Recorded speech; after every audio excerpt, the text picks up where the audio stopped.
just seeing the impact that we can have, not only on the seller and giving him a good feeling about handing off his legacy and that it's going to be in good hands, that's very special. And then,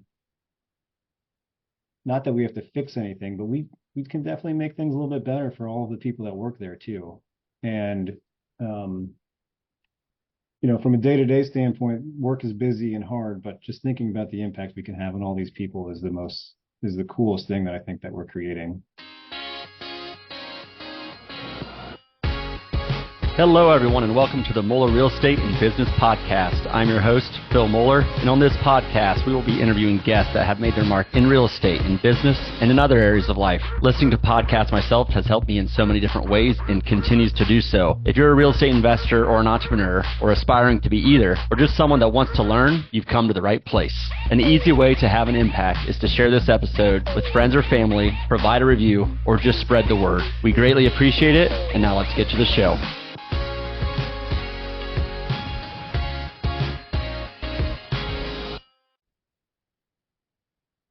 Hello, everyone, and welcome to this week's episode of the Moeller Real Estate and Business Podcast. Very excited for today's guest, Mr. Joe Wechsler. Joe, how are you doing today, man?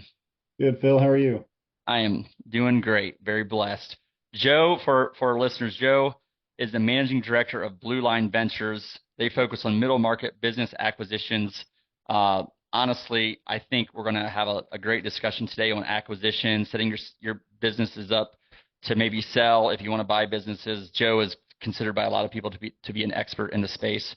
So I'm looking forward to that. One of Joe's primary acquisitions and companies that he's active in, he's the CEO at Virtue Ally, which is in the telehealth industry and healthcare industry. And I know he has some other focus there, but really just a neat story and a really cool focus and why he does things too. So Joe, let's get into your story a little bit and what brought you to where you are today?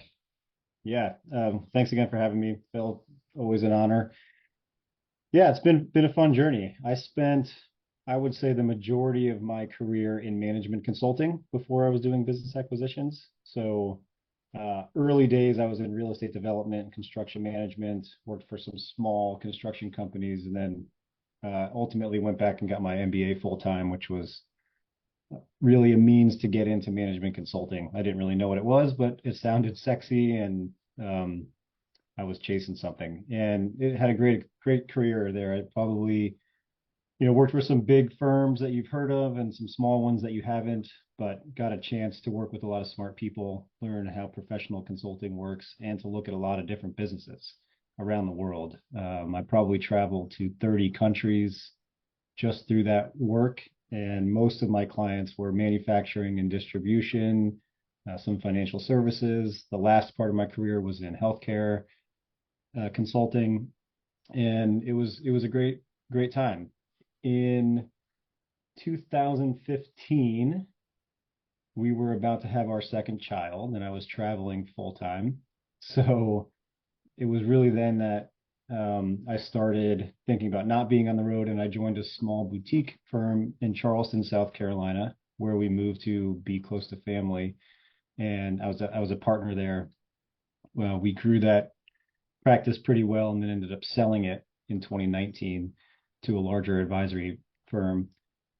I was on the board of that company for a little while, and then kind of taking a step back, evaluating life, realized it's not really the space I wanted to be in any longer, and took an opportunity to take an exit there. And my whole goal on that transition was to get into business acquisitions, and using the experience of seeing a lot of businesses really up close and helping them transition through challenges or position them for growth, whatever the problem was. I felt that I could transition that into owning my own companies. So it was really at the end of 2019 that I started Blueline Ventures, and the last 5 years have been an adventure itself. So what leading up to 2019, you just said kind of, well, not, you were evaluating life and you wanted to pivot, I guess. What was not going to your plan, or what did you realize at that time that you wanted to change? Yeah, I'd say there's probably two primary things. I mean, things were great, making pretty good money, had good clients. Our team was small but mighty, if you will.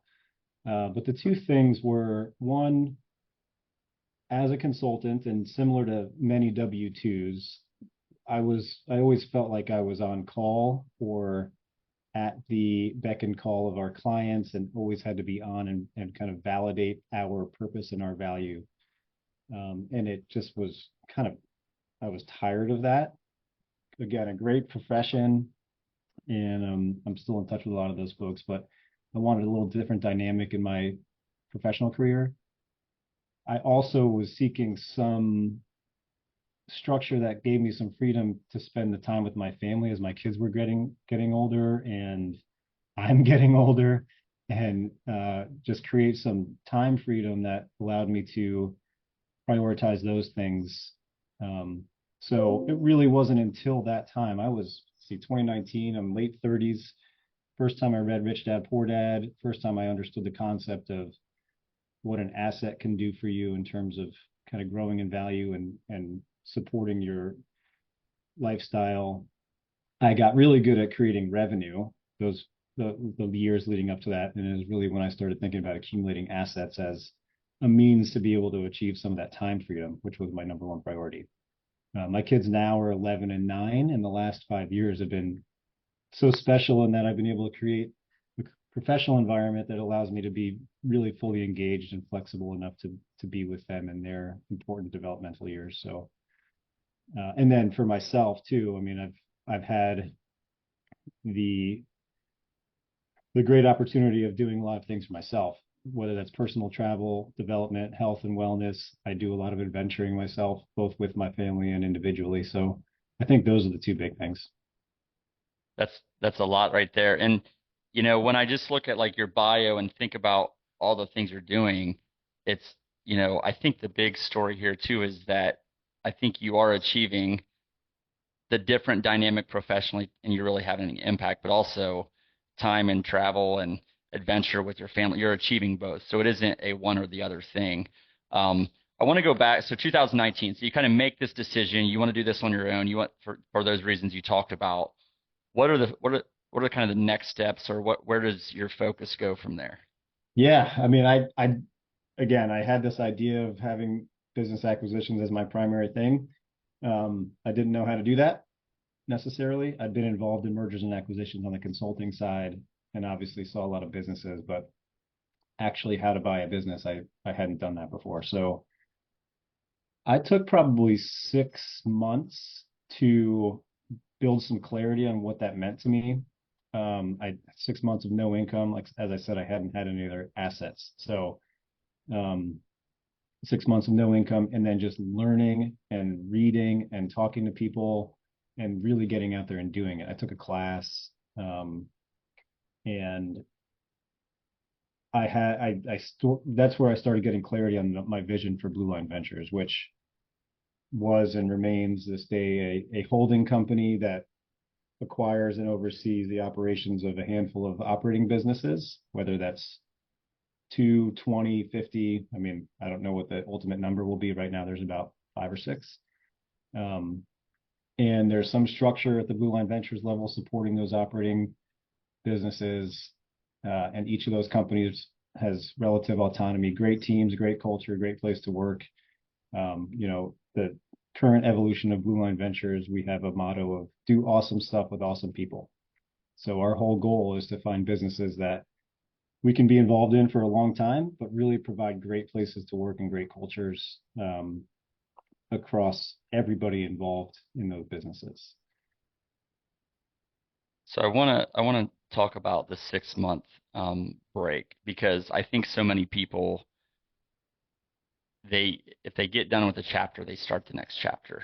So how important was this time period? I mean, no income at the time, but I think you had some sort of exit. I don't know the size of that. We don't need to talk about it, but you had some financial stability, I assume, during that time. But how important was that time and just stepping back to get the clarity of what you wanted to do, but also the focus on learning, reading, talking to people, taking classes at that time? Like, did that take the 6 months to do it, or what was that period like?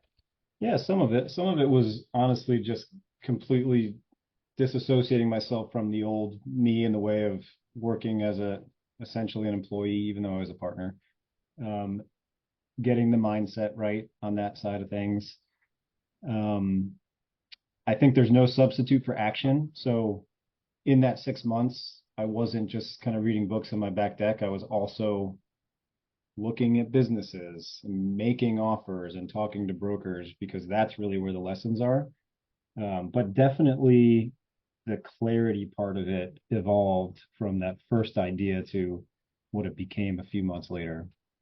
Um, and I've kind of coached other folks too that are making a transition that if you have the opportunity to take some time and really understand the clarity, what's the purpose? Why are you doing this? Um, what do you want it to look like? It paid dividends for me big time. I think it also helped me build the habit of being with my family and prioritizing that. So because I didn't put myself on a time clock to get something done by X date, I was able to make sure I was focusing on the kids. COVID honestly helped. Think about the timing of the end of 2019, 2 or 3 months in, Right. suddenly we're forced to be together full time without being able to do anything else, um, which helped with some of those habits and those relationships. So I'm grateful for that. Um, So if we talk about now a little bit business acquisitions, you know, you referenced culture and people doing awesome stuff with awesome people, I think is how you said it, but you referenced culture. I'm sure that along with that is just, you're building systems and processes, but you're also building people and leadership. But to step back even further, you go in to look at a company. What are you mhm. looking for? Yeah, I mean, I think everybody's buy box, I'm using air quotes, people probably can't see that, is different, but mine is long term, long term perspective. So I'm looking for businesses that I can foresee being part of their growth and stability indefinitely, if you will. And what that usually looks like from the business side of things is some good history, whether it's at least 10 years, but I haven't bought a business that's less than 20 years history. Just closed up one last week that's 40 years. Um, Pretty solid team that manages the day-to-day operations. The reason the person is selling makes sense, whether it's a retirement or something like that. And in an industry that I either understand really well or have the capacity and interest in learning. And I believe some of the macroeconomics impacts of those businesses are positive.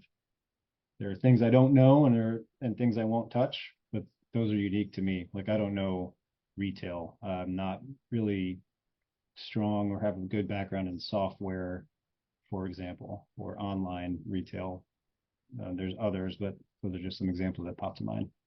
And I think you talking about your buy box. I think the first lesson there is if anyone's looking, we'll talk about some looking to acquire anything. Honestly, whether it's businesses, even real estate, I think the first lesson, just have a buy box. Get clear, as you talked about, get clarity as to what you want to invest in and why, and then just build out this. There's some of these items on yours that are I would say catered to you a little bit, but then there's some of these items on here that are just an important part of any business acquisition. Yeah, absolutely. And I learned that the hard way. When I started reaching out, because my background in management consulting was essentially a generalist, especially when it came to industry, I thought originally like, oh, I can buy any kind of company. I know how to run a business. I'll learn the industry. I realized quickly that wasn't helpful. That didn't, um, if I was talking to somebody that could potentially help me and I didn't have clarity, then they weren't able to help me as much. And if I was going to look at every kind of business, it's just too many. So it took me time to kind of narrow in on what my buy box was, and that was a valuable part of those first few months. I think sometimes when anyone's shifting, a lot of it, like I can relate to this, but our buy box or what we are considering, as an entrepreneur can be so broad, and sometimes it just takes some painful lessons honestly, to narrow that down to get clarity as to what you enjoy, what Absolutely. makes sense from a business perspective, real estate, whatever it might be. Um, I want you to talk about, so you referenced your buy box, but there will be some folks that are listening that own a business today, and they might be thinking about in 5, in 10, in 20 years, who are my best buyers of my business, and how should I be setting up my business to make it attractive to those buyers? Yeah, I mean, I spend a lot of time in that actually. When I first started Blueline Ventures, um, the ultimate goal was business acquisitions. One thing I also offer and started to offer was mergers and acquisitions advisory, helping business owners transition. And originally, the concept was, I got some revenue that keeps the lights on, but I'm plugged into the same world of where I would potentially buy a business. So through my top of the funnel leads on the advisory stuff, I might identify a business that I would acquire. And for the ones Sure. that don't fit my buy box, I can still help them. And when I'm doing that, usually the earlier a business owner thinks about selling, the more successful they'll be in that transaction and in the transition. There's a really good book I read at some point early on called Built to Sell. Mm-hmm. I would recommend almost any business owner read that. And it just talks about, think about what makes a business most attractive to handing it off to the next person that's going to run it, whether it's a child or a current employee or an outside buyer. And it's some of the things you mentioned. Systems and processes are pretty clear. You've got a really good value proposition, transferable relationships with customers and vendors. Um, so many businesses are, especially when they're entrepreneur operated, single threaded through that individual, and that institutional knowledge leaves the company if that person leaves. So just thinking about how you can best position your business to be transferred to somebody else. And usually what that ends up meaning is it's a really good business to operate too. You're not the only person that has to do everything. And I So think, I mean, if for the business owners that might be thinking about that, so let's say you want to sell in 10 years. I think the outcome in year 5 of your business is it can become pretty passive for yourself because you're developing systems and processes, you're developing a leadership team, you're probably developing a sales team, you have clarity of a vision and a plan. I mean, it's not like do these things only to sell, but if you do these things, you might end up saying, I don't, why should I sell? I'll just keep this business if you set it up properly. 100%, absolutely. But when I go into a business, one of the things I'm evaluating is the team in place, or can there be a team put in place that can take the brunt of the operations? My goal was with my first acquisition and all of them subsequently has been not to buy a job, right? If I'm buying a business from somebody that operates it, I don't have probably the best skill set, interest, or capacity to be the one that runs that day to day. And the only way that it can be run by another operator or a team is if the systems and processes are in place. Now we're really good at developing those teams and those building those processes, but that's a big part of it. And when I talk about the value of people and culture, that's what makes that work. I've really believe that the secret sauce we've built is building those teams and that culture to be able to give them something that they quote unquote have ownership in or feel like they do at least. Yeah. So You mentioned you mentioned Kiyosaki, but the also the book Cash Flow Quadrant by mhm. Kiyosaki, where it talks about you're either an employee, self-employed, business owner, or investor. And really, if as an owner of your business, if you're self-employed, which means you have the job and you have to be in it every day, it's just like a job. You're earning time. You're earning your money. Sorry. Basically Whereas time. a Yeah. B business owner is somebody that is setting up their business to operate without them. So that just came to mind. I hadn't talked about that in a long time. You also have a unique perspective, Joe, on you referenced real estate. I think you probably have some real estate holdings, but how would you compare real estate investing, real estate acquisitions versus business? Remember, you're on this it's a real estate and business podcast. So speak freely. You're not going to offend anybody. Yeah, I mean, I don't have a lot of real estate. I've invested in a couple of syndications, but that's the extent of it. And that's mostly been, shiny object things, not as strategic. I would say when I was deciding at 2019, okay, I'm not going to do this consulting thing anymore. I've got to go acquire assets. The only thing that came to my mind was businesses because I understood it. Had I at that time poured those 6 months into real estate, I would be still way behind all of the professional real estate investors. But I didn't understand it as much as I understand businesses. So that's one thing.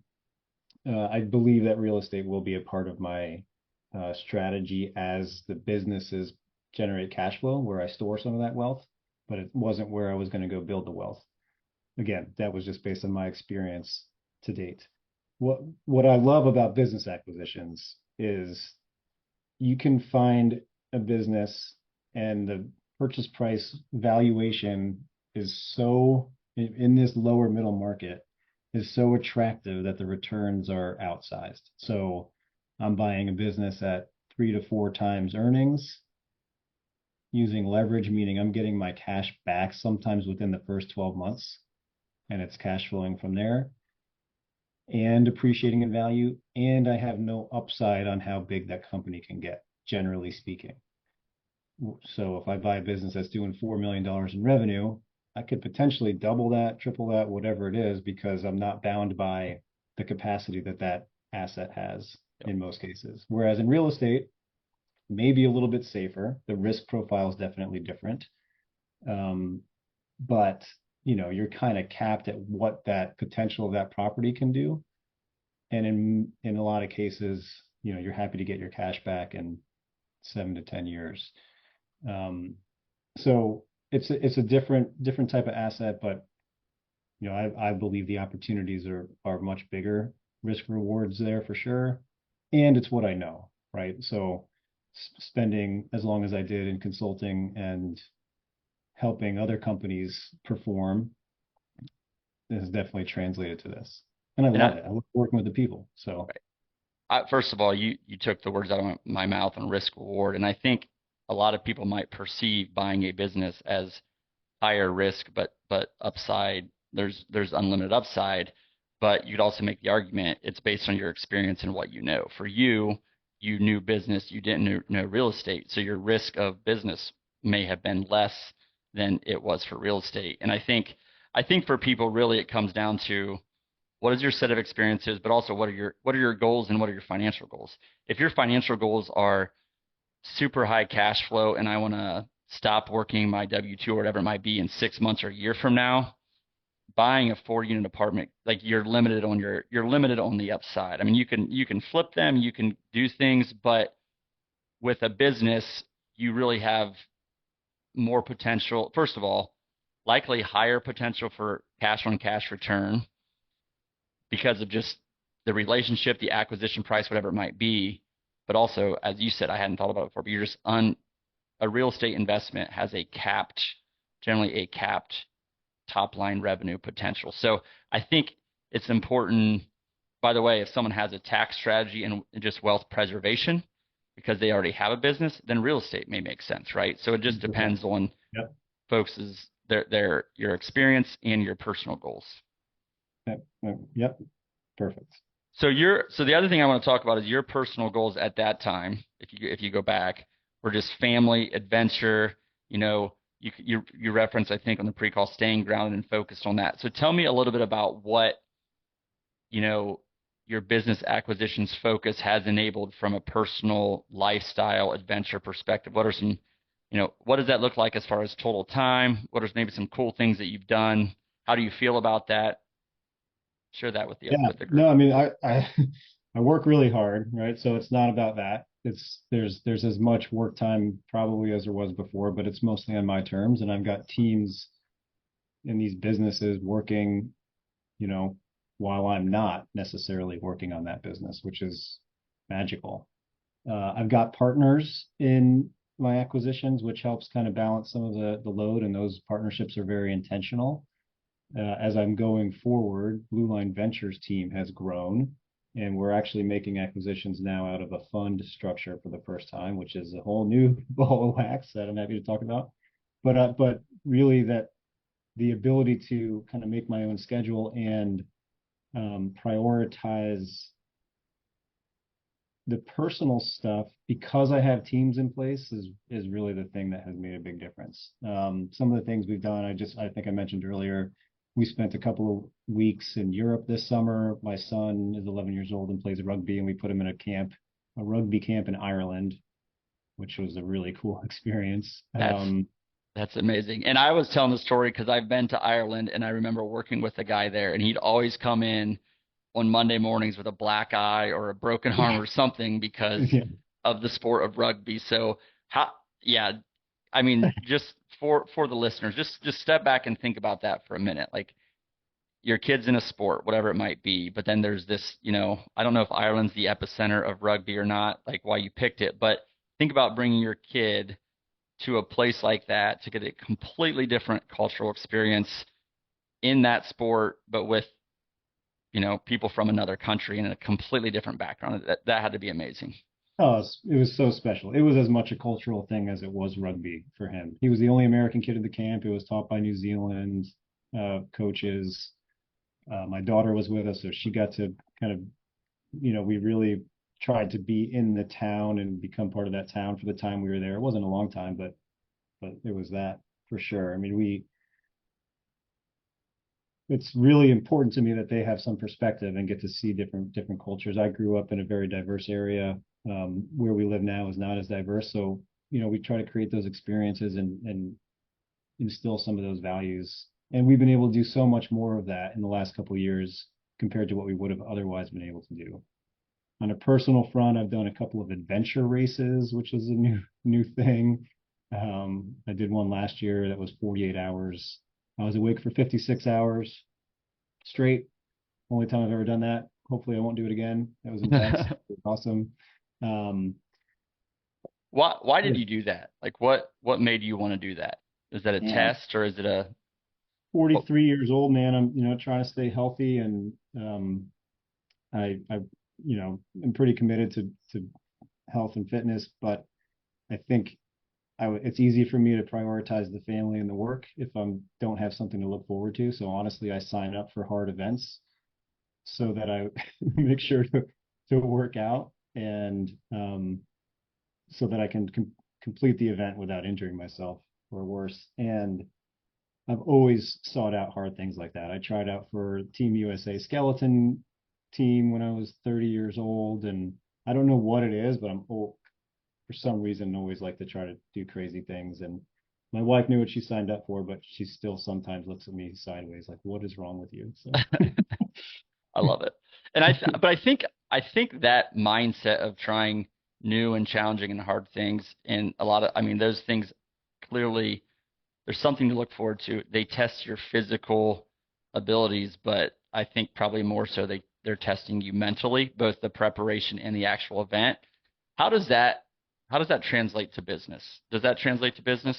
it is mostly mental for sure, man. And when you're in business, it's never sunshine and roses all the time, right? So there's problems you have to encounter that might be a people or personality issue or a negotiation, or maybe your company made a mistake and you've got to cover your tracks a little bit. Those things happen all the time. And if you can approach those with an even mindset, even keel, calmness, and support your team through those things with that calm demeanor, it goes a really long way.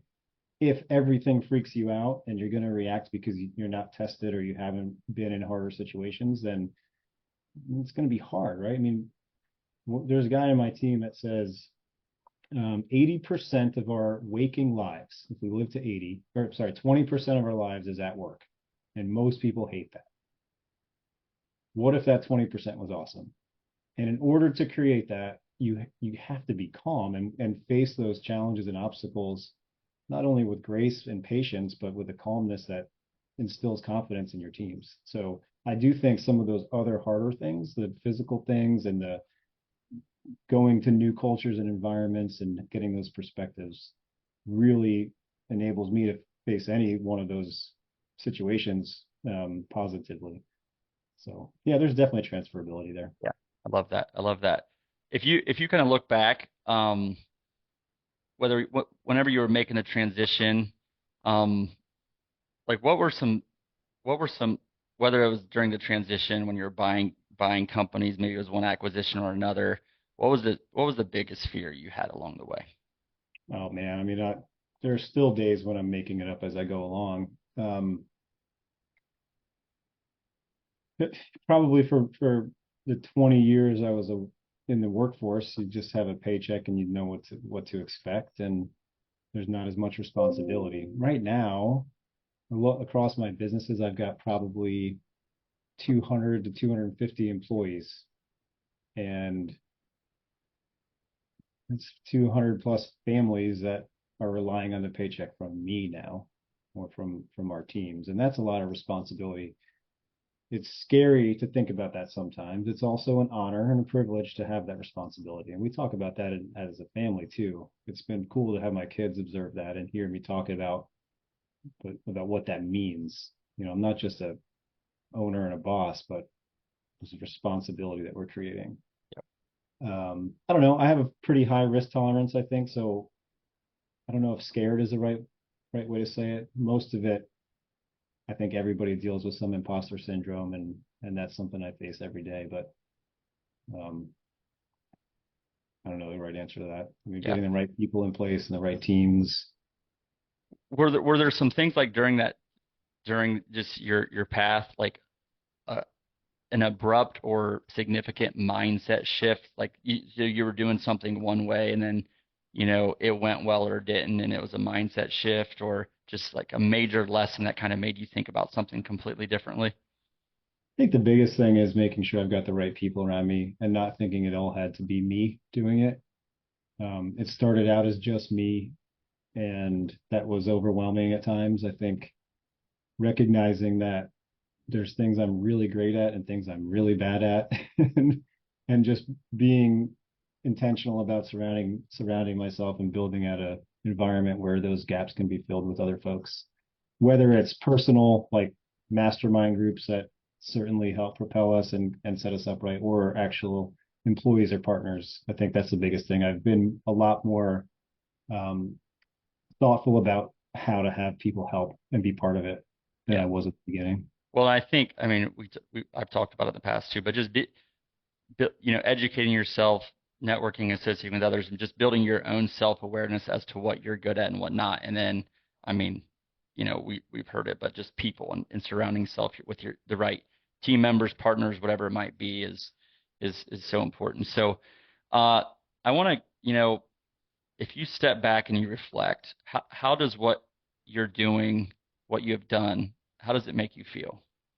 Oh, great question, man. It's really fulfilling. I just got back last night from 3 days with a new business that we just acquired in the fund. So the whole team was there on site. We met with on Sunday, we had dinner with the guy that's selling it. He started the business 40 years ago. His wife just retired. He's ready to, kind of calm down.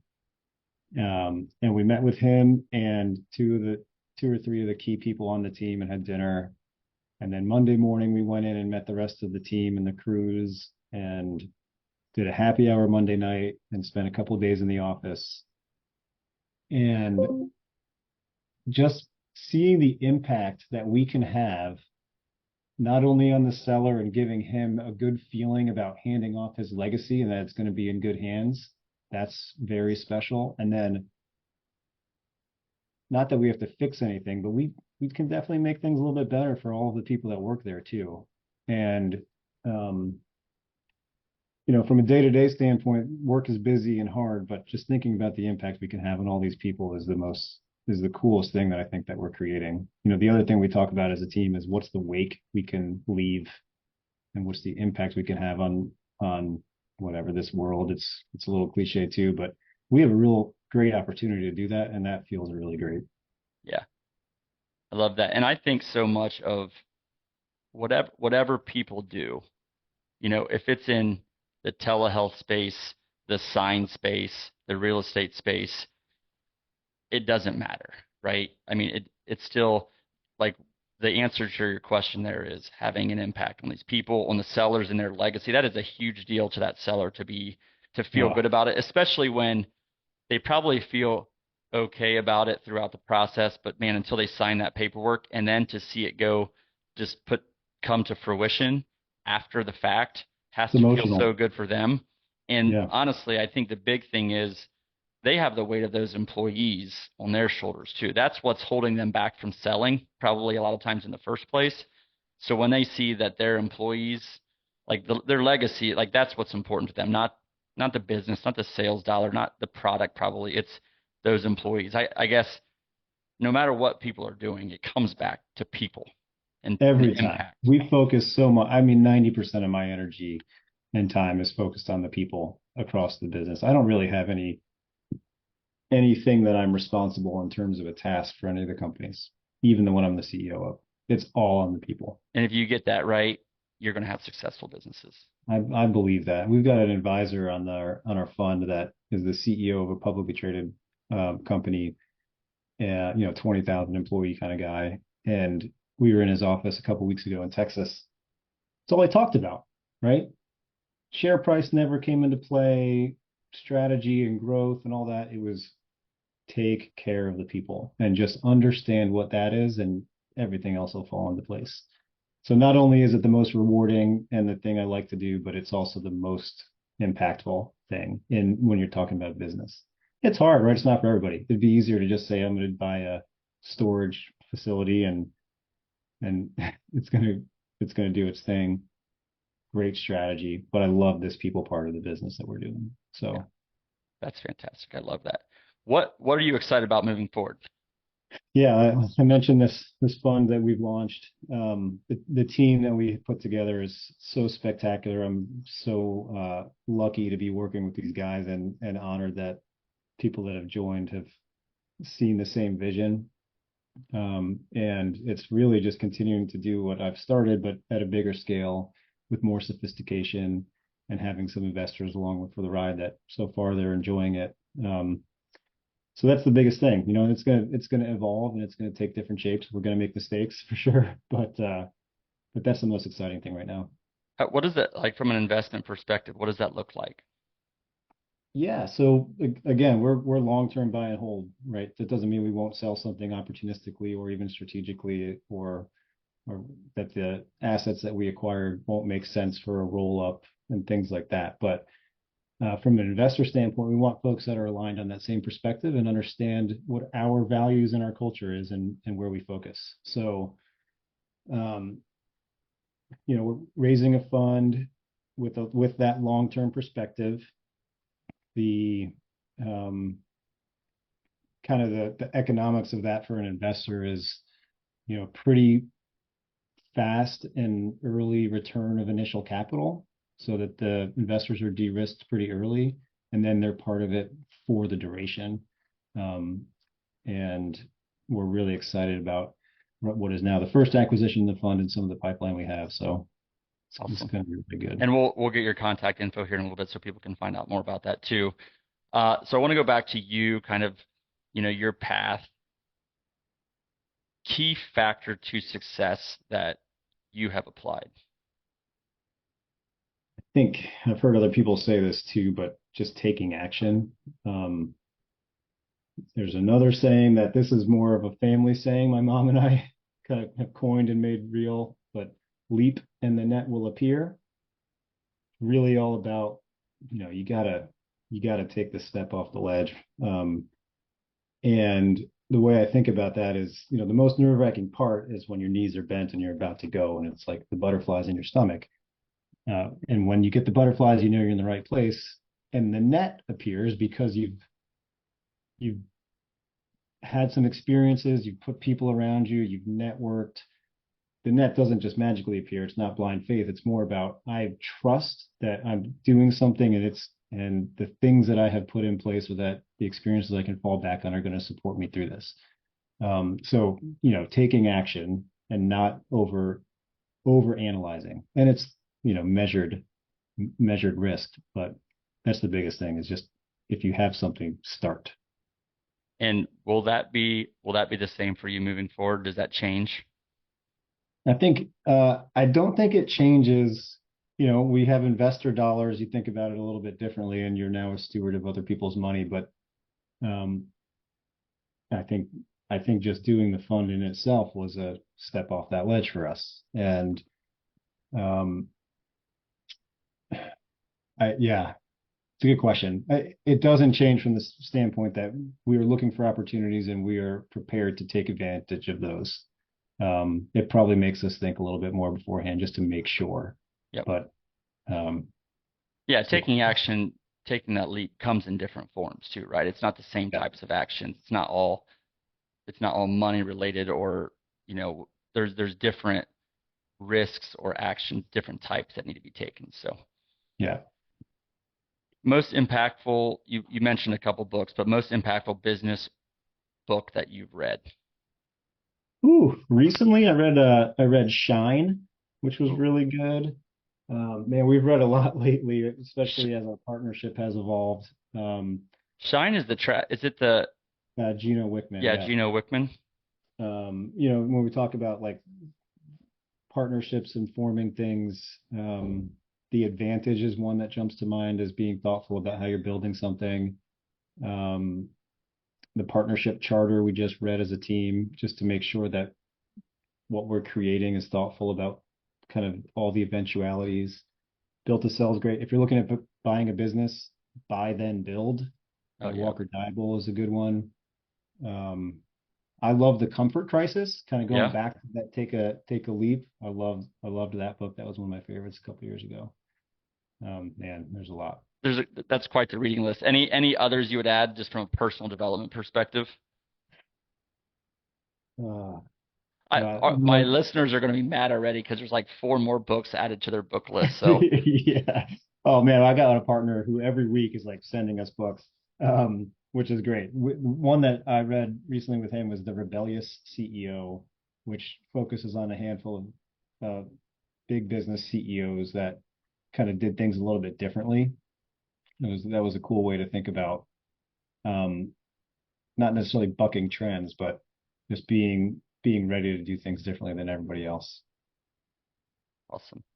Well, Joe, I really appreciate it. I mean, first of all, just the knowledge that you have on business acquisitions, both from for anyone that is looking into buying businesses, but also someone that might be wanting to set up their business to sell.